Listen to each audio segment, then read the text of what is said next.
The rain hammered against the windows of the penthouse suite overlooking Lagos Island, each droplet racing down the glass like tears. Chukwuemeka Okafor stood before the floor-to-ceiling windows, his reflection ghostly against the stormy evening sky. At 42, he had everything money could buy: a business empire spanning real estate, technology, and import-export that stretched across West Africa, luxury cars that filled a private garage, and a mansion in Banana Island that had been featured in architectural magazines. Yet tonight, holding a tumbler of aged whiskey, he felt emptier than the day his parents had died in that tragic accident 15 years ago. "Money reveals character," his father used to say, tapping his walking stick against the compound floor of their modest home in Enugu. "When you have wealth, my son, you will see people's true faces." Chukwuemeka had dismissed those words as the bitter musings of a retired civil servant. But now, after 3 failed relationships in as many years, each woman leaving him once they'd secured their financial gains, those words echoed in his mind like a prophecy fulfilled. His phone buzzed. Another message from Zainab, his latest girlfriend, a stunning model from Kano with skin like polished mahogany and eyes that could melt steel. The message was simple. "Darling, I saw the most beautiful diamond bracelet at the Cartier store. Just 15 million naira. A small thing for your queen?" Chukwuemeka's jaw tightened. A small thing. 15 million naira. The amount could feed a village for months, yet to her, it was pocket change, his pocket change. That night, as the storm raged on, an idea formed in his mind. A test.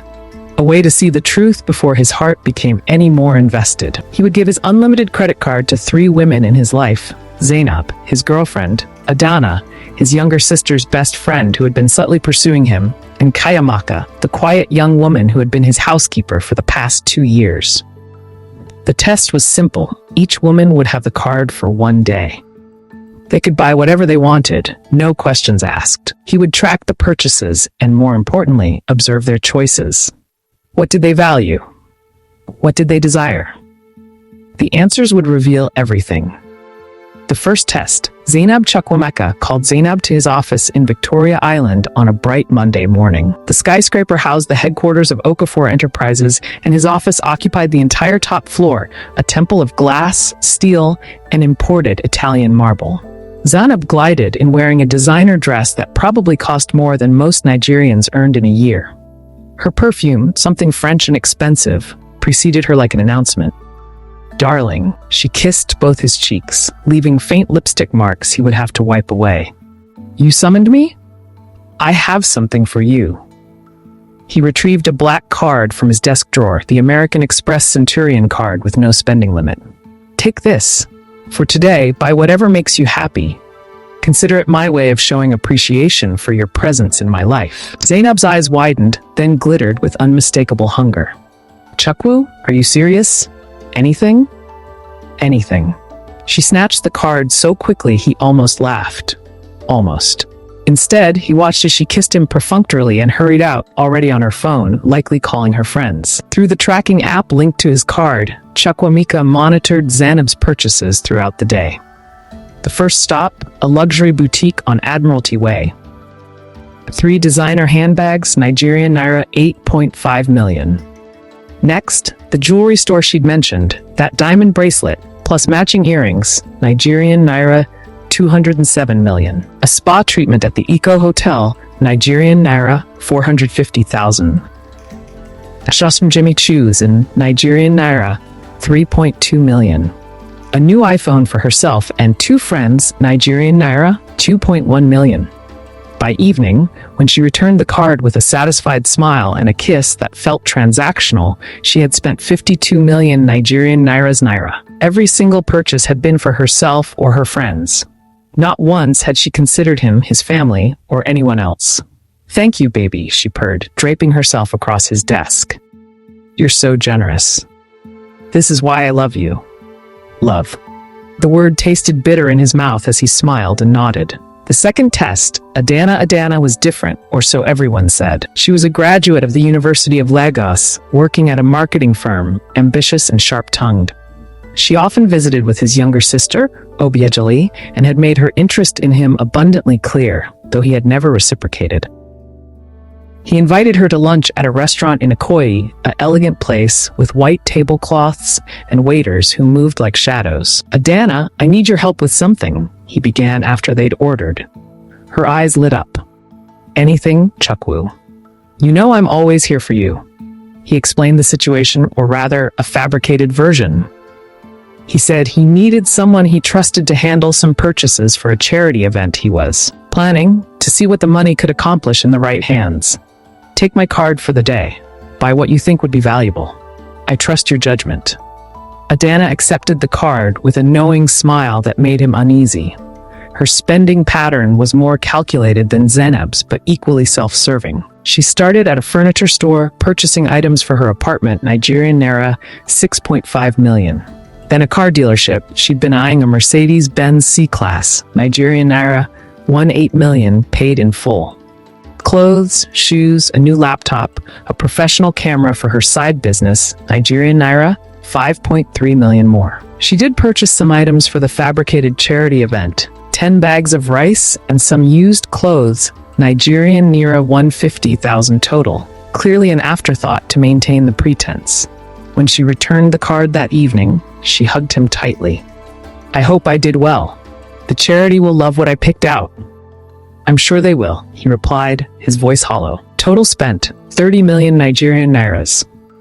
For herself, 29.85 million Nigerian nairas. For others, 150,000 Nigerian nairas. The third test, Kayameka. Kayameka was 26, though she looked younger, with a round face that dimpled when she smiled, which wasn't often. She had appeared at his door 2 years ago, recommended by his sister, desperate for work to support her family in a village near Orore. Her father had suffered a stroke, her mother was diabetic, and her 3 younger siblings needed school fees. She was efficient, quiet, almost invisible. She cleaned his sprawling mansion, prepared his meals when his personal chef was off, and never asked for anything beyond her monthly salary of 80,000 Nigerian nairas, a pittance, he knew, but she had accepted it gratefully. He barely knew her, he realized with some shame. In 2 years, how many conversations had they really had? She was furniture in his life, necessary but unnoticed. On Wednesday morning, he found her sweeping the marble floors of the main hall, her movements methodical and graceful. She wore a simple Ankara dress, faded from washing, and her hair was pulled back in a tight bun. "Kayamaka, please come to my study." She looked up, alarmed. "Sir, have I done something wrong?" No, please, just come." In his study, surrounded by leather-bound books he'd never read and art he'd bought because someone said it was valuable, he presented her with the black card. Her eyes widened in confusion and fear. "Sir, I don't understand." "Take it. For today, buy whatever you need. Whatever you want." He searched for words that wouldn't sound condescending. "A bonus for your hard work." She stared at the card as if it were a snake. "Sir, this is too much. I cannot, Kayamaka. Please, consider it settled. The card is yours for the day. My driver will take you wherever you need to go." She accepted the card with trembling hands, her eyes filling with tears. She blinked away quickly. Hashtag the day that changed everything. Chukwuemeka tried to focus on work, but his eyes kept drifting to his phone, to the tracking app.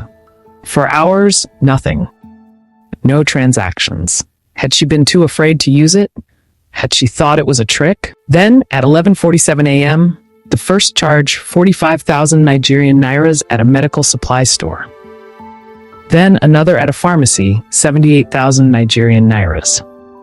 A hospital payment, 320,000 Nigerian nairas. He frowned. Was she sick? The charges continued, each one telling a story he was beginning to piece together. A payment to a secondary school, 180,000 Nigerian nairas. Another school, 240,000 Nigerian nairas. A third, 150,000 Nigerian nairas.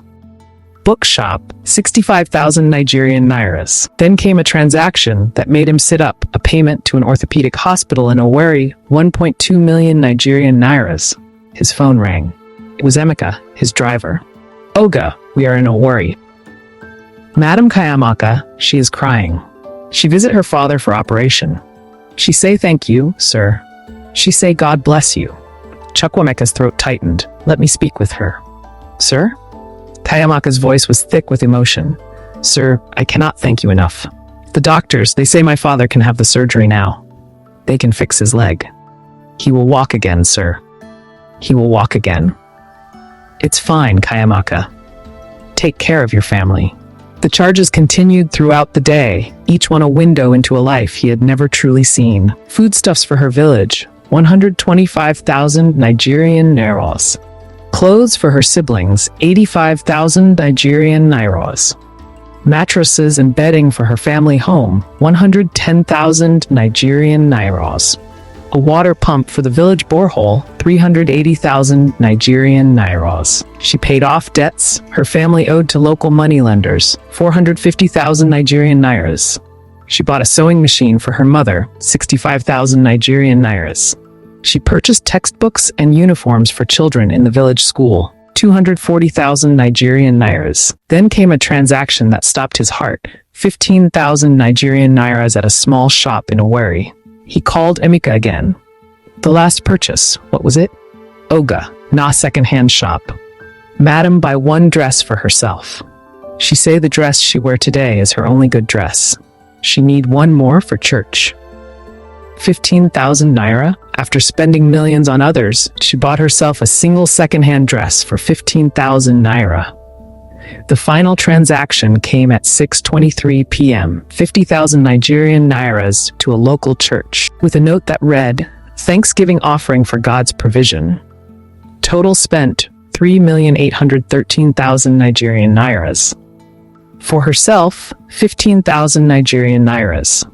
The breaking point, Kayamaka returned to the mansion at nearly 10 p.m., exhausted but with a light in her eyes he had never seen before. She came directly to his study, where he had been sitting in the dark, nursing another whiskey that had gone warm in his glass.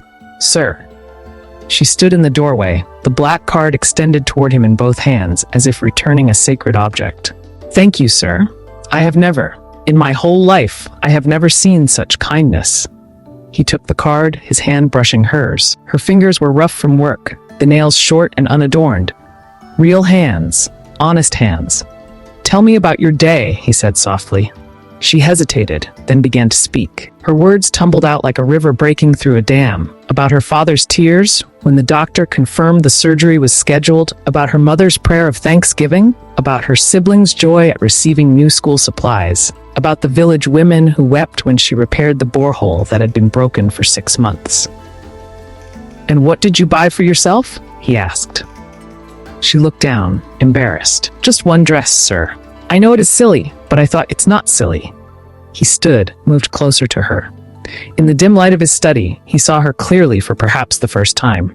Not just a maid, not just an employee, but a woman of extraordinary character. Kayamaka, why didn't you buy more for yourself? You could have. You could have bought anything. She met his eyes, and in that moment, he saw a dignity that shamed him. Sir, that money is not mine. It is a gift from God through you. How can I use God's blessing for selfishness? My father taught me, when you receive abundance, you share it. You lift others as you rise. Money should be a bridge, not a wall. Those words, so simple, so profound, shattered something in Chukwuemeka's chest. Your father is a wise man, he managed to say. He was a teacher before his stroke. He taught me that our value is not in what we have, but in what we give and how we love. She smiled, that rare, dimpled smile. You have given me more than money today, sir. You have given me the chance to be a blessing to others.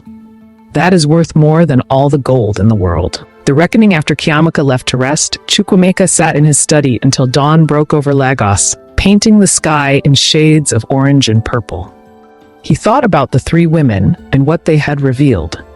Zainab had seen the card as an opportunity for luxury, for status, for self-indulgence. Adana had seen it as a tool for advancement, for securing her future comfort, with a token gesture toward altruism. But Kayamaka had seen it as a responsibility, a chance to heal, to help, to lift others. His father's words echoed again, money reveals character. It had revealed Zainab's vanity. It had revealed Adana's calculation. But it had revealed something else in Kayamaka, a depth of spirit, a richness of soul that no amount of wealth could purchase. He realized with startling clarity that he had been searching for value in all the wrong places. He had dated women who sparkled on the outside, but were hollow within. He had surrounded himself with people who saw his bank account before they saw his heart. But Kayamaka, whom he had barely noticed, whom he had relegated to the margins of his life, possessed the very qualities he had been desperately seeking: selflessness, integrity, compassion, wisdom. The irony was sharp as a knife. The woman he had overlooked, the one he paid the least, the one society would deem beneath him, was the richest person he knew. The difficult conversations that weekend, Chukwuemeka broke up with Zainab. She raged, screamed, threw her designer handbag at his head, and threatened to expose him on social media. He listened quietly, then handed her a check for 10 million Nigerian nairas, a generous parting gift. She took it, her anger evaporating into cold satisfaction. "I knew you weren't relationship material anyway," she said, as if she hadn't spent the last 6 months planning their wedding. Adana took the news better when he told her he wasn't interested in pursuing anything romantic. She shrugged, philosophical. "You're lost, Chukwu. But we can still be friends, right?" "Of course," he lied. The true gift: on Monday morning, Chukwuemeka called Kayamaka to his study again. She came hesitantly, probably fearing she had somehow offended him during her day with the card. "Sit, please," he said, gesturing to one of the leather chairs usually reserved for business partners and important guests. She perched on the edge, uncomfortable. "Kayamaka, I need to tell you something. That day with the card, it was a test." Her face fell. "A test, sir?" "Yes. I gave the same card to 3 women to see what they would do with unlimited resources, to see their character." He paused. "You were the 3rd. Shame flooded her features. "Sir, if I did something wrong, no." He leaned forward, earnest. "Kayamaka, you did everything right. You showed me what true wealth looks like. Not the numbers in a bank account, but the richness of a generous spirit. You humbled me. You broke my heart in the best possible way." Tears spilled down her cheeks. "I don't understand, sir. I have been blind, Kayamaka. I have been searching for meaning, for connection, for someone who sees beyond my money. And all this time, you have been here, invisible to me because I was looking in all the wrong places." He pulled out an envelope. "This is a new contract. I am increasing your salary to 500,000 Nigerian nairas per month, with full benefits. I am also establishing a scholarship fund in your father's name for village children who show academic promise but lack resources. You will help me administer it." She stared at the envelope, uncomprehending. "But sir, this is too much. You are not just anything." His voice was firm. "You are a woman of extraordinary character, and I have done you a disservice by not seeing it sooner. Sir, I don't know what to say. Say you'll accept. Say you'll help me become a better man. Say you'll teach me what your father taught you, about bridges instead of walls, about lifting others as we rise." She nodded, unable to speak. 6 months later, the changes in Chukwuemeka's life didn't happen overnight, but they happened. He liquidated several luxury assets and established the Okafor Foundation, with Kayamaka as its director of community programs. They built schools in rural areas, funded medical clinics, repaired infrastructure that government had forgotten. Kayamaka's father, after his successful surgery, became one of their advisors, his wisdom shaping their approach to community development. Her mother's small sewing business expanded into a training center for village women. Chukwuemeka found himself spending more time in Owari than in Lagos, more time in village squares than in boardrooms. And he found something he had been missing: purpose. His relationship with Kayamaka evolved slowly, organically. It began with respect, grew through shared work and shared values, and blossomed into something neither had expected: love. Not the superficial attraction he had mistaken for love before, but a deep companionship built on mutual admiration and compatible spirits. His sister, Obiagili, laughed when he finally told her, "I could have told you 2 years ago that Kayamaka was special, but you needed to discover it yourself." "I was a fool," he admitted. "Yes," she agreed cheerfully, "but now you're a wise fool. That's progress." The wedding, they married in Kayamaka's village, not in some expensive Lagos venue. The ceremony was a blend of traditions: the bride price negotiation where her family jokingly asked for millions and he offered to pay it, the traditional wine carrying where she chose him from among all others, the church blessing with songs that made the rafters ring. Zainab posted bitter comments on social media about how he had downgraded, but they didn't reach him in the village where there was spotty internet and abundant joy. On their wedding night, in a simple room in the new guest house his foundation had built in the village, Kayamaka turned to him with tears in her eyes. "You know what broke my heart that day you gave me the card?" she asked. "What? That you didn't think you were worthy of genuine love. That you had to test people because you had been hurt so badly. That made me cry more than any blessing the money could bring." He pulled her close. "And you know what broke my heart?" "What?" "That I had been living in a mansion with everything money could buy, but I was poorer than the poorest man in this village, because I had no purpose, no real connection, no understanding of what truly matters. You taught me that. You and your secondhand dress." She laughed, that dimpled smile he had learned to love. "I still have that dress. I know. I've seen you wear it to church. It reminds me that God's blessings come in unexpected ways. I went to that shop thinking I was just buying a dress, but that day changed everything. It brought me you." The legacy 3 years later, Chukwuemeka and Kayamaka had 2 children and a life that looked nothing like the one he had imagined for himself. His penthouse in Lagos was now a training center for young entrepreneurs. His mansion in Banana Island had been converted into a home for orphans and vulnerable children. They lived simply in a comfortable but modest home in Lekki, with enough space for their family and enough left over to share. The Okafor Foundation had built 37 schools across Nigeria, funded 68 medical clinics, and provided scholarships to over 3,000 children. Kayamaka's father, now fully recovered, traveled with them to project sites, sharing his teaching philosophy with new generations. Chukwuemeka's wealth had not diminished. His businesses continued to thrive, but it flowed differently now, like a river finding its proper course after years of being dammed and stagnant. One evening, as they sat on their veranda watching their children play in the garden, Kayamaka's mother came to visit, bringing her famous groundnut soup. "My son," she said to Chukwuemeka, she always called him that now, "do you remember what you told me when you first visited our village? Before you proposed to Kayamaka?" "No, Mama." "What did I say?" "You said, 'I have been a rich man all my life, but your daughter made me wealthy.' I have thought about those words many times. What is the difference?" Chukwuemeka looked at his wife, at his children, at the life they had built together. Being rich is about what you have. Being wealthy is about what you can give, not just money, but love, purpose, meaning. I had billions in the bank, but I was bankrupt in the things that matter. Kayamaka taught me the difference. "And what did you teach him, my daughter?" Kayamaka's mother asked. Kayamaka smiled. "That the size of your heart matters more than the size of your bank account. That how you treat the small people reveals your true character. That love is not about what someone can give you, but about who they are when no one is watching." "Wise words," her mother said. "Your father taught you well." "And now," Kayamaka said, reaching for Chukwuemeka's hand, "we teach our children." The legacy continues. Epilogue. The real test years later. A journalist asked Chukwuemeka about the day he gave his credit card to 3 women. The story had become somewhat legendary in Nigerian social circles, though the details were often wrong. "What did you learn from that test?" the journalist asked. Chukwuemeka thought carefully before responding. "I learned that I was testing the wrong thing. I thought I was testing their character, discovering who was worthy of my love. But really, I was being tested. The question wasn't whether they deserved me, it was whether I could recognize true value when it was standing right in front of me." Zainab and Adana showed me who they were: self-focused, materialistic. But they weren't villains. They were products of a society that teaches women to secure their future through men's wealth. I don't blame them for that.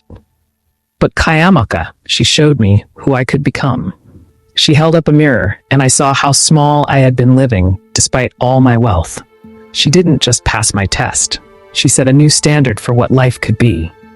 The real test wasn't about the credit card. It was about whether I was brave enough to change, humble enough to learn, and wise enough to choose substance over surface. Thank God I passed that test. Or rather, thank God Kayamaka gave me a chance to try. The journalist scribbled notes. "And what would you tell other wealthy men who struggle to find genuine relationships?" That if you have to test someone's love with money, you're already approaching it wrong.